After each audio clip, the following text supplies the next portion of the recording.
I think for Americans, but I think this is true for most of the NATO allies, Afghanistan is going to be the #1 issue. And this is perfectly normal. There's still about 85,000 American troops in Afghanistan. There are over 30,000 or so Europeans, most of which are NATO allies.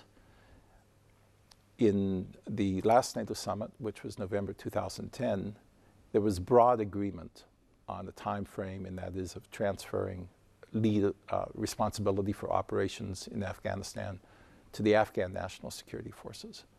And there was broad language about a relationship, continued relationship with NATO after 2014. But that was the end of 2010.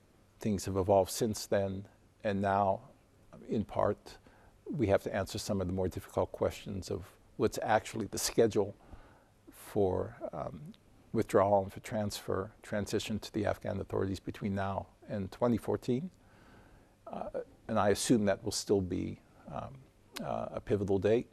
And then what is going to be the nature of the relationship, either on the security side, but also on other assistance that NATO might give or that NATO allies might give after 2014. And we have to do this in an era where all of our budgets, with very few exceptions in Europe, all of the defense budgets and the defense budget in the United States is under a lot of pressure to go down.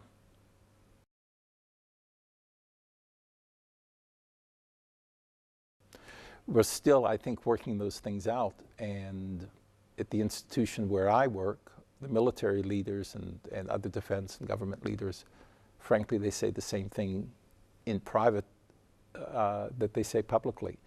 And that there's been some progress in some parts of the country, very good progress in the training and the ability of the Afghan National Security Forces to take on greater responsibility. And that's a positive thing, despite some of the high-profile attacks that have occurred. On the other hand, NATO is going to have to agree on how to sustain these forces for a number of years in the future, and that's going to require some training assistance. It's also going to require some financial assistance. On the other side of the question, however, is you have two large problems, which no one can hide, and that is that you still have a sanctuary in Pakistan for extremist elements that, yes, they're a threat to Pakistan, but they're also a threat to Afghanistan itself and to the NATO forces there. So that sanctuary issue is one. And the other is that no one is blind to the fact that there is still a very severe problem of governance in Afghanistan, to include very severe corruption, some of which is linked to still a continuing drug trade.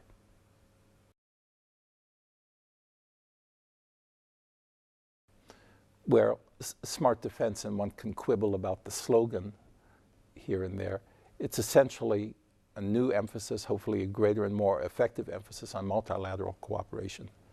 I mentioned in this era of declining defense budgets, all of our countries, and once again this includes the United States, has to think more creatively about how we can pool and share resources here and there, have some common funding arrangements where countries that can't afford a certain military capability by themselves can share with others in a common pool.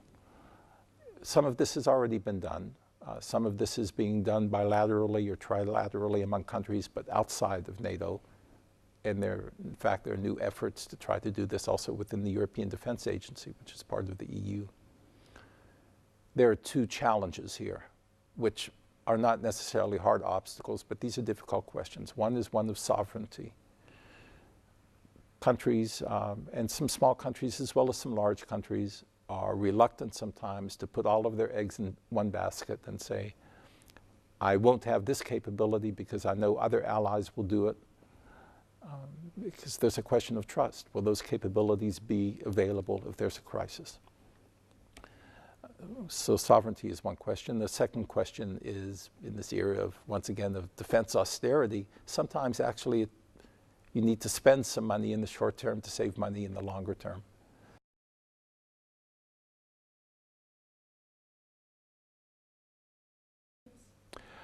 A confrontation, no. And I don't know of anyone in the United States or in Europe, for that matter, not in, at least in NATO Europe, that misses the Cold War or wants to see the Cold War return. I have to admit that I think some of the rhetoric that I hear from Russian officials and Russian experts tends to be a little bit reminiscent of the Cold War. But on the merits of the issue, the U.S., what we call the phased adaptive approach, this is the way in which the United States and other NATO allies will cooperate on missile defense for Europe. This is not directed against Russia. I think we've made it very clear to the Russians that that is certainly not the plan or intention. I've had some experience in working with Russian delegations on this when I was in the Pentagon. I personally believe that their technical people understand very well, the limits of the U.S. or the NATO missile defense systems. This is not oriented and frankly has little or no capability against Russian strategic forces. They can't catch our defense interceptors, which are non-nuclear, cannot catch them. They're not fast enough, given the trajectories and so forth, and just given the flight paths. The Russians certainly understand flight trajectories and missile velocities and so forth. So it's unfortunate that here they are creating a straw man that somehow NATO is out to surround them, that missile defense is somehow aimed at Russia. And they're doing this in contradiction to other areas where Russia actually cooperates well with NATO. If you had asked me a few years ago, would Russia allow its territory to be used for the transit of NATO equipment from the Baltics to Afghanistan, I would have said you're crazy. But they're doing that today. And they actually make it clear they don't want NATO to leave Afghanistan too soon, and they do cooperate on counter-drug and some counter-terrorism. I hope in the future the emphasis becomes more on these cooperative activities that we've done before, and to include better transparency on missile defense, which I know this administration has proposed, frankly, as did the previous administration, instead of this kind of Cold War rhetoric that we hear from time to time.